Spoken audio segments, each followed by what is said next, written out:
Before becoming a taxi driver, one of the requirements is to do the knowledge of London. This involved knowing most of the streets and the places of interest within a 6-mile radius of Charing Cross, which is in the centre of London, just there. Goes to roughly Brockwell Park in the south, Canary Wharf in the east. You never knew where each day was going to lead. Every day was very different. But one thing you did notice was the levels of air pollution and what I was breathing in whilst I was driving. I love living in London, but as a doctor I do get worried about how polluted the air is around us. Health warnings for the most vulnerable were issued in several regions, from Yorkshire in the north to the southeast of England. When I started driving in the early 90s, that if you're in the middle of the road, you're exposed to the worst air pollution. You could see it.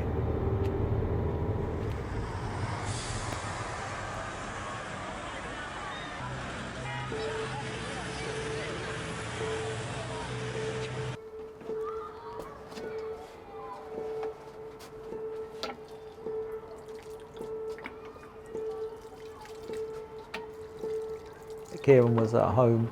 He was suddenly woke up in the night, really struggling to breathe. That happened on quite a few occasions.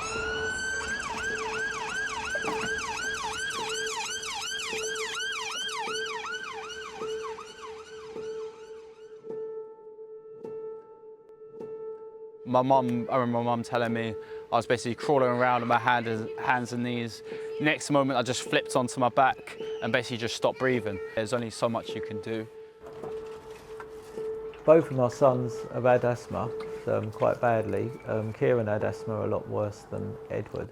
When they moved out of London, you know, went on a holiday or went to visit friends, it was noticeable how they didn't have the same asthma effects.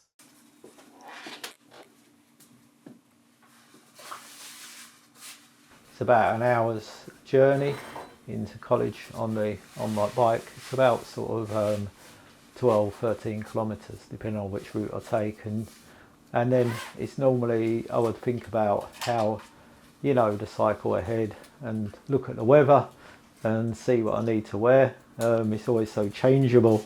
So it's always a balance between not being cold in the morning and then not being too hot on the way home. One of the things my research can do is actually play a part in stopping anybody dying in future of air pollution. Beautiful, you can take a photo of me. Ella Kissy Deborah was just 9 years old when she died following a severe asthma attack. She lived just metres from the South Circular in Lewisham, one of London's busiest roads. Up to 36,000 people die from air pollution each year, but the UK's current particulates limits are double the World Health Organisation's recommended levels. Ella's mother, Rosamond, is pressing the government to take urgent action. She was someone who was particularly vulnerable to air pollution. And this is a quote from her mother, Rosamond: "Happy, playful child growing up in southeast London with a lust for life. A few weeks after her 9th birthday, she suffered a fatal asthma attack. She's the first person in the world." One of the projects that I'm involved in today is looking at homes with children with asthma, looking at the air pollution within the homes. And I think it's something that every one of them deaths is something that could have been avoided. Wellhome was a big study. There are lots and lots of investigators, ranging from toxicologists through to psychologists and behavioural scientists. We needed to go into over 100 homes around London and install equipment. Mike has been helping with installing that equipment, configuring it, gathering the data, and it is a huge amount of data. So this is our aerosol science lab, and this is really where we bring instruments, where we put them together, where we test them before we put them out into the field. And each of the homes in the Wellhome project had at least one child with asthma. So there's a whole range of instruments that we take into the homes that's measuring air pollution to get a full account as possible of what's happening in the homes and what's causing the air pollution within the homes. For instance, like cooking, how often people cook, what type of cooking they do, and then looking at how, whether they have their windows open, what sort of ventilation in the homes. And I think, you know, they're very engaged in wanting to learn more, to find out how they can improve their own environment for their children. Growing up, he's suffered from breathing problems since. He's never told this to me directly, but he has a big scar on his chest like here. I can't remember if he got that when he was an adult or when he was a kid. Again, this is nothing he's really shared with me or opened up to me about. But I can only imagine from his perspective, he's like, okay, so I've had breathing problems. Both my sons have had breathing problems. There's, you know, thousands of other people facing breathing problems. What can I do to make this better? That sounds to me the sort of the Mike that I know. Will recommend the adoption of this protocol to the conference by unanimity. The Kyoto Climate Change Conference was very much in the news, it was in the newspapers, it was on the television. Think local, act global was the slogan that came out of it, and I think it was quite a big moment for me. And that was when I went to get a degree in environmental management at the Birkbeck College. My dissertation was on looking at how fast ice melts. It was in a national park in France. This small glacier that is disintegrating, that is vanishing, makes it even much clearer that something fast is going on and the changes are really accelerating. Since 2008, this glacier has retreated more than 1.5 kilometres up this alpine valley, one of the fastest rates ever recorded. And the evidence was all around where it was happening. And you know, it really sparked an interest in that we don't have to just sit by and let these things happen. I just looked at a snowpack in the Alps, but it was representative very much of what's happening all around the planet. In the year 2000, London got its first mayor, and that was Ken Livingstone, who was elected. And he brought in the congestion charge as one of the first things that he did, which immediately removed a lot of vehicles off of the roads in central London. That's right, but it's got to apply to everyone. Normally they seem to pick us out though. Okay? Yeah, I think it's a good idea. They should check the emissions in all cars, especially buses. They're the main culprits. Obviously, drivers were worried because they bought their taxis, they've spent a lot of money on those taxis, and then to suddenly be told that they need to change, they need to maybe find alternatives, you know, it's quite frightening because people don't have that level of money to just go and buy a new vehicle. I was elected to represent our union members, taxi drivers, in discussions with the mayor to look at how we could clean the air. And that really was the first time that I really become involved in terms of trying to actually play a part in cleaning London's air. And this really demonstrated to me for the first time a direct link between what you breathe and your health, a direct link between the two. Initially, when I first met Mike, he was a taxi driver, but he was also, importantly, one of the participants in one of our studies. There was a time in London where taxis were seen as being a major source of pollution, and indeed when there were primarily diesel vehicles, there was a problem with diesel emissions. So when we started to approach taxi drivers, we didn't want to get to the situation where they thought that we were trying to shut them down or generate evidence that would really affect their trade. So it was quite cautious, quite a two-way conversation. And Mike stood out because he was a facilitator, where he had a voice.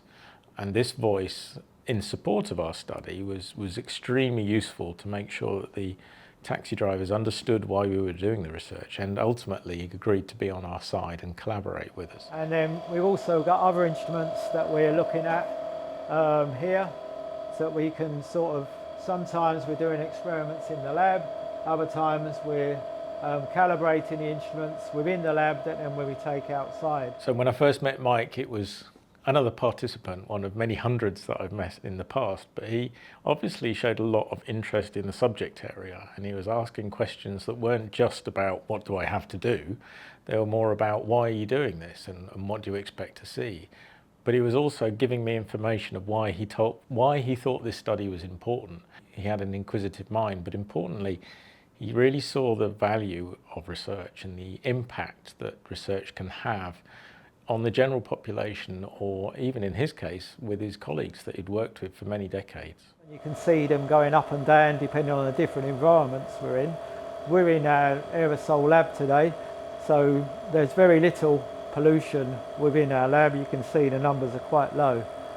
If we go outside, they will go up, but not a lot because, you know, the air around White City is fairly clean. So they would probably go up to sort of 12 or 14, and if we went in a more exposed, busier road, you know, we'd get up to maybe 20, 25. Then if we took it on the underground, it would actually go up a lot more than that, probably be in the hundreds. One of the good things for this, particularly we've given it to drivers, is you can see the numbers changing, and they can see as they drive around different environments and different roads, how the numbers are changing. This is the TX E-City, London's electric cab, out today picking up fares for the first time. This cab is helping me do my job in as much as it's so much easier and nicer and pleasant to drive. The old diesel cabs, they've served the trade quite well, but very antiquated, unreliable, uncomfortable, extremely expensive to run.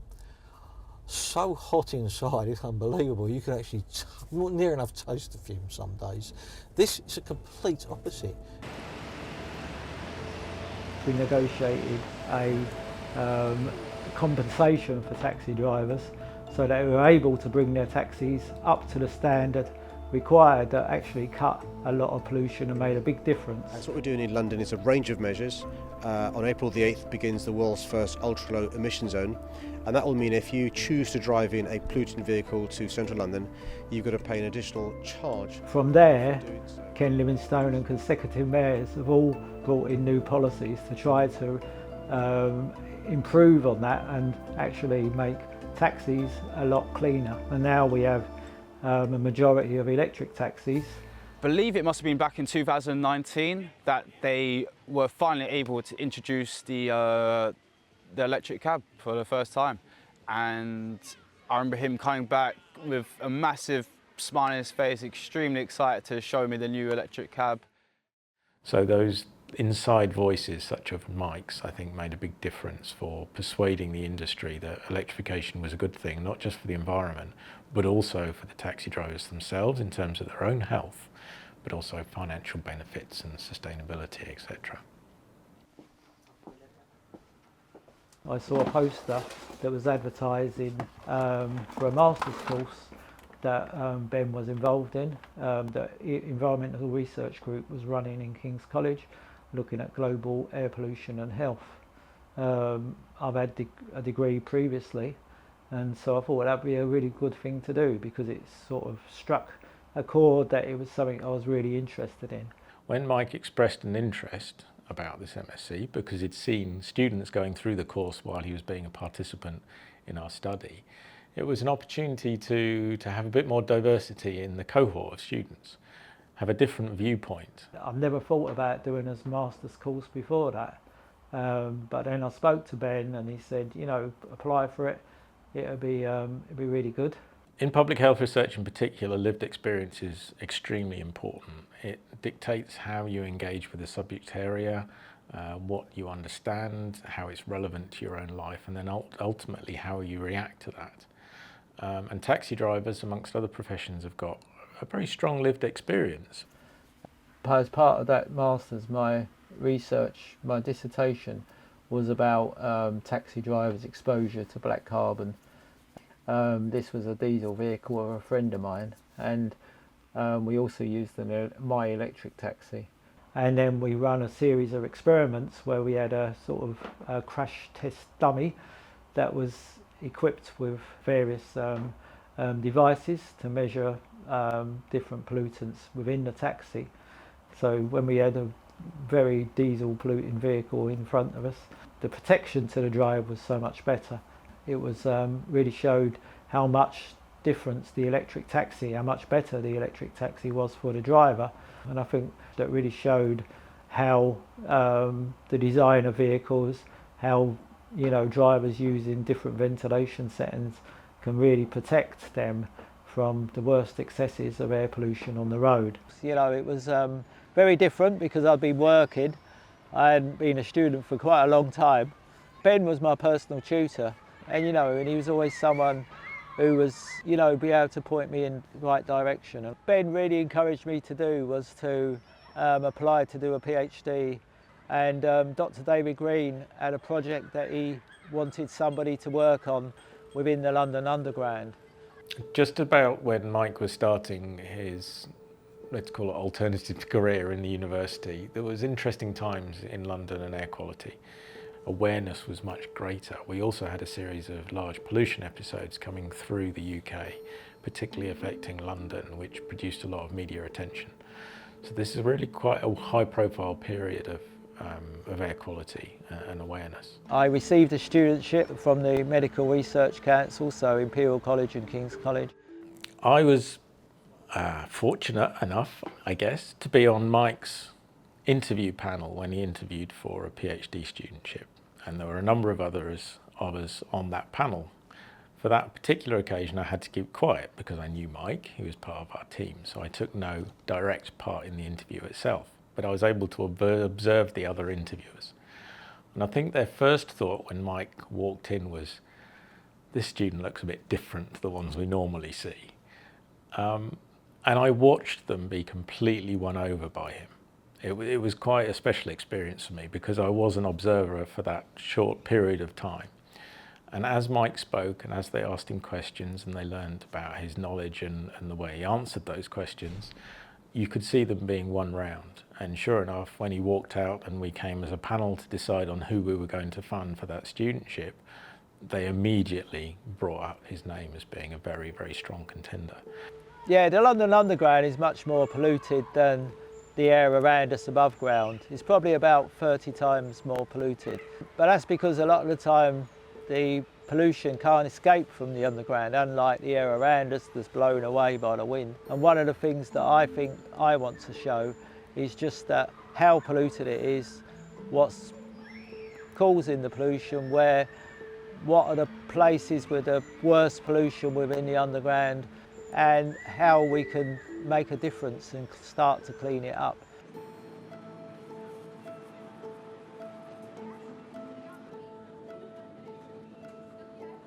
From Willesden Junction to Elephant and Castle, and this was a typical journey. You can see where the PM2.5 concentrations got up to 400 micrograms per metre cubed, which is incredibly high when you think that outside environment is normally about 10 micrograms per metre cubed. So you can see it's up to 40 times higher in the London Underground. And one of the things that I did to measure this was to build a trolley, which I called Morse, to take onto the London Underground to contain all the equipment. It was battery powered. After COVID, it was still mandatory to wear a mask on the London Underground, and so I had to add a mannequin head which had a mask on to mimic the exposure that passengers would have when they're wearing a mask. And interestingly, this showed that if you wear a mask on the Bakerloo line on the Underground, then it reduces the exposure by up to 30%, which is a massive reduction in the amount of PM2.5 that you would be breathing during the journey. So that was quite a significant finding.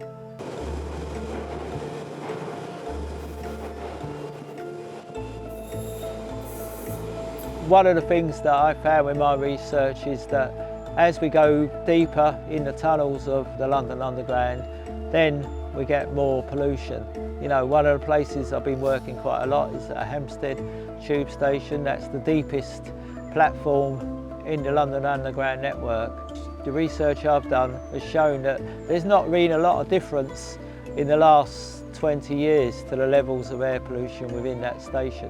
What we've got to try to do is find ways to try to reduce that pollution all over the network and maybe start at places where we can make a difference first of all.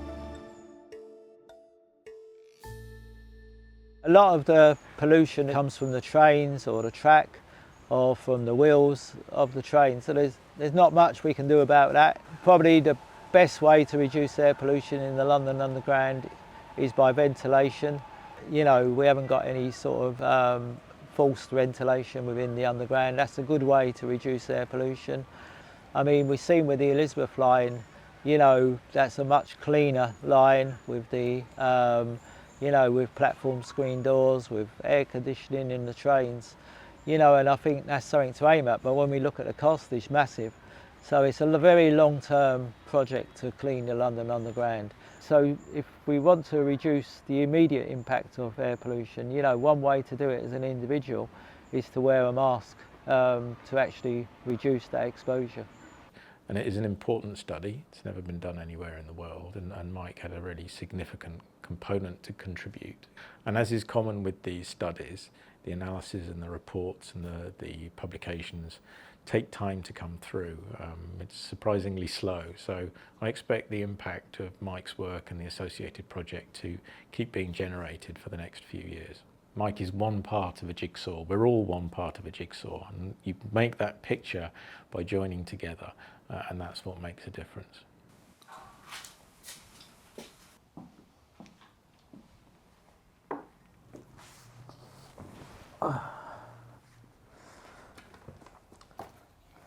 So this is a picture of myself and my partner Jane. This was in Cuba. Again, this is a picture of myself and Jane. This is on the Malecon, again in Cuba. We have a lot of pictures from Cuba because it was quite a significant place for us. It was where we met. When I was doing my PhD, you know, it takes a lot of time, and you know, you'd have to work quite late, work at weekends to get it done, which was very onerous on my partner Jane, and it does take up a lot of patience and a will to actually allow me to do that. But she was really good about it, and you know, I couldn't have asked for anyone better and more supportive, and you know, I'm really grateful for everything she did in supporting me. The eldest son is Edward. This is when he was very young. He's 35 now, but this was a picture that we took in the French Alps. And my other son is Kieran in here. He's now 30 years old. This was a picture when we was at a friend's birthday party. It was a fancy dress party. He looks very smart. He don't always look that smart, but generally looks quite good. So that's my family, you know, where we try to see each other as much as possible, my sons, and you know, obviously I see my partner every day. Thanks.